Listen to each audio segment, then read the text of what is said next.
પ્રભુ ઈસુના ગૌરવી નામમાં આજની સવારની પ્રેમી સલામ. જય મસીહ કી. Praise the lord. હાલેલુયા.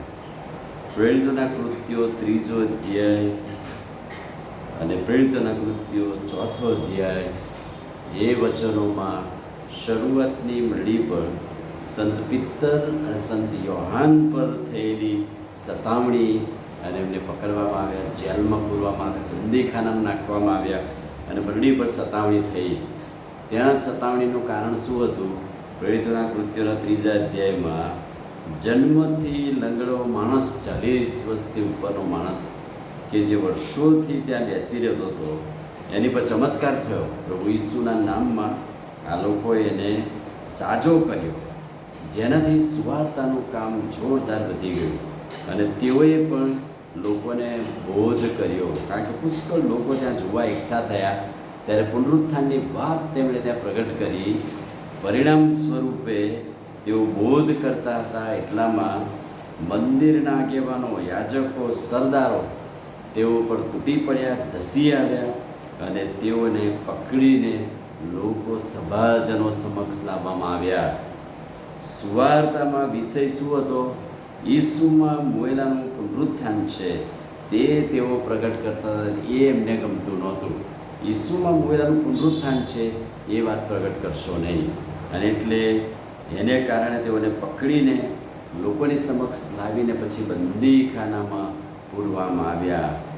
સંત યોહાન અને સંત પિત્તરની આ પ્રથમ સતામણીને એમને પકડવામાં આવ્યા, જેલમાં નાખવામાં આવ્યા.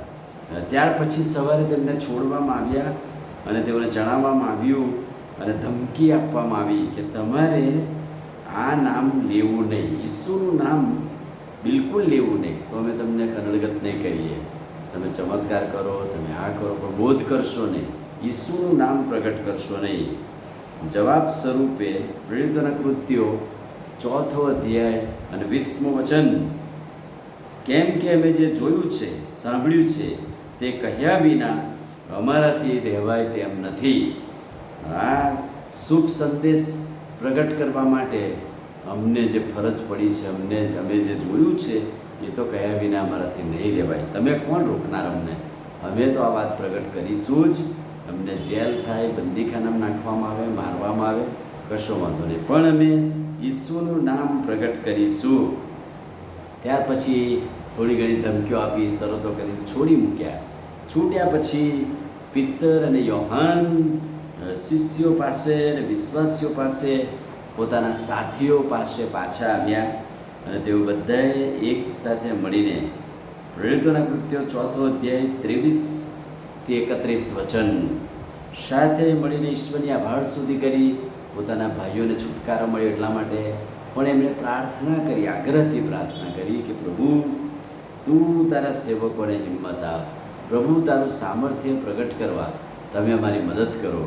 અને જ્યાં તેઓ એકઠા મળ્યા હતા એ ઘરના પાયા હાલ્યા, ધ્રુજી ઉઠ્યું, પવિત્ર આત્મા ઉતર્યા. કારણ કે તેમણે બહુ સખતની પ્રાર્થના ત્યાં કરી. સતામણીમાં સુવાર્તા અને સુવાર્તામાં જ્યારે કનડગત આવે, સતામણી આવે ત્યારે કહે છે કે પ્રાર્થના, ઈશ્વરની આભાર સુધી સાથે એમણે પ્રાર્થના કરી કે પ્રભુ તું તારા સેવકને હિંમત આપ. પણ એમણે હિંમતથી કહ્યું કે અમે જે જોયું છે, સાંભળ્યું છે તે કહ્યા વિના અમારાથી રહેવાય. ના શુભ સંદેશ મિત્રો આપણને મળ્યો છે ને, આપણે બીજાને આ વાત પ્રગટ કરી શકીએ છીએ. ભલે સતામણી થાય, તકલીફો આવે, મુશ્કેલીઓ આવે, પણ પ્રભુના વચનમાં દ્રઢ અને મજબૂત રહીએ. પ્રાર્થના કરીએ. ભલા પ્રભુ, આજે સવારે તમારા ખાતરીદાયક અદ્ભુત વચનને માટે આભાર. વચનના પ્રકાશમાં અમને દોરો. પ્રભુ ઈસુના નામમાં પ્રાર્થીએ છીએ, સાંભળો ને માનીએ. આમીન. God bless you.